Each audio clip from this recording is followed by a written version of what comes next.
Bom, o medo de falar em público vem principalmente do medo de se expor. É algo instintivo. Se você reparar nos restaurantes, as mesas próximas às paredes, elas costumam ser as primeiras que são ocupadas. O ser humano instintivamente procura um lugar onde tenha menos chances de ser atacado.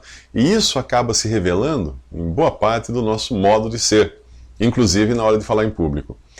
Você se colocar diante de uma audiência, exposto, de mãos vazias, é a morte. Para algumas pessoas isso é a morte. Todos os seus medos vêm à tona. Será que o meu cabelo está bom? Será que a minha calça não está com o zíper aberto?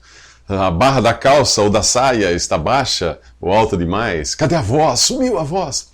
Então, antes mesmo das pessoas da audiência começarem a pensar em julgar você, é você mesmo quem passa a fazer uma análise crítica da sua postura e da sua apresentação.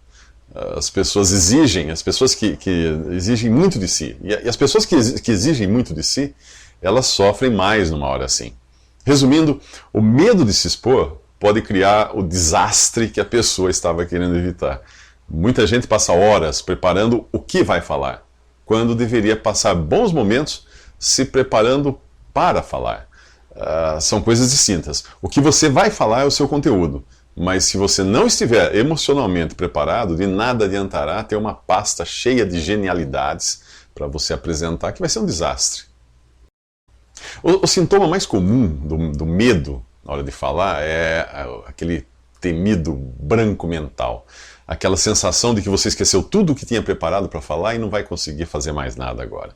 A esse tipo de medo, a esse tipo de sintoma, né, de medo, você pode acrescentar sudorese excessiva, você se derrete na frente do seu público, sensação de calor nas têmporas, quando começa a esquentar aqui a orelha, mãos e joelhos trêmulos, coceira no corpo, gagueira, dificuldade de coordenação motora e até cãibra. Eu já tive cãibra falando em público. Às vezes acontece um inchaço na língua, como se você tivesse comido uma colher de sal. Aí fica aquela secura na boca e não passa. Você pode tomar um litro de água e não vai passar essa secura. Tudo isso é receita para o desastre. E geralmente basta você se dar conta de que está experimentando um dos sintomas, desses sintomas do medo, para que todos eles saiam da toca e peguem você como se fosse uma enxurrada apavorante. Sim, existem técnicas para você superar o medo. A receita é simples. Do que você tem medo? Tem que entender isso. De se expor. Por que você tem medo de se expor? Você tem medo de que as pessoas vejam em você o que você não gostaria que elas vissem, o que você não gostaria de mostrar. O que é que nós não gostamos de mostrar? As nossas falhas, as nossas incapacidades, os nossos erros, os nossos defeitos, uma lista de coisas. Pronto. Aí está a raiz do medo. O seu medo é ser inferiorizado, ridicularizado, visto como incapaz. Você tem medo que as pessoas critiquem você, que venham a rir de você. Não foi sempre assim a vida toda. Desde os primeiros contatos com as outras crianças na escola, não era assim? Não era assim na sala de aula, quando nós éramos vistos como o pior aluno, o mais feio, o mais bobo. Bem, sabendo que o problema está em ter nossos defeitos revelados em público, o remédio é você se antecipar ao público e revelar os seus defeitos logo de cara. Todo palestrante sabe que uma técnica eficaz de sentir-se seguro é fazer pouco de si mesmo. Você sobe no palco de salto altos e as pessoas logo percebem. E mesmo que não o faça, mesmo que você não faça assim, muitos na audiência estarão se perguntando: o que esse cara sabe que eu não sei? O que ele pensa que pode me ensinar? Quem é ele para estar no palco e eu aqui sentado?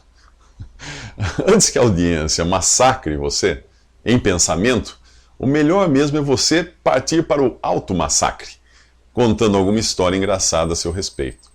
Pode ser aquela vez quando você bateu a cabeça no poste por andar olhando para trás, ou quando deu um fora descomunal diante de uma pessoa importante. Pense assim: antes de começar a falar sobre o assunto que você deve apresentar, dê ao seu público uma sessão videocassetada de você mesmo.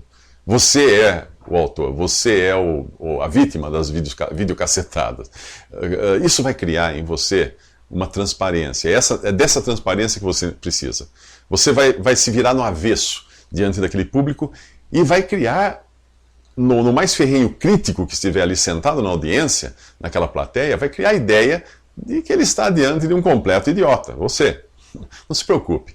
Na sequência, você surpreenderá essa pessoa com as suas sacadas inteligentes. Mas é preciso que você tenha essas sacadas inteligentes. Então, se você fizer isso, você não vai precisar mais temer o escrutínio da audiência. Se você já revelou suas falhas logo no começo, logo de cara, que falhas maiores do que essas que você revelou, essas pessoas vão poder descobrir.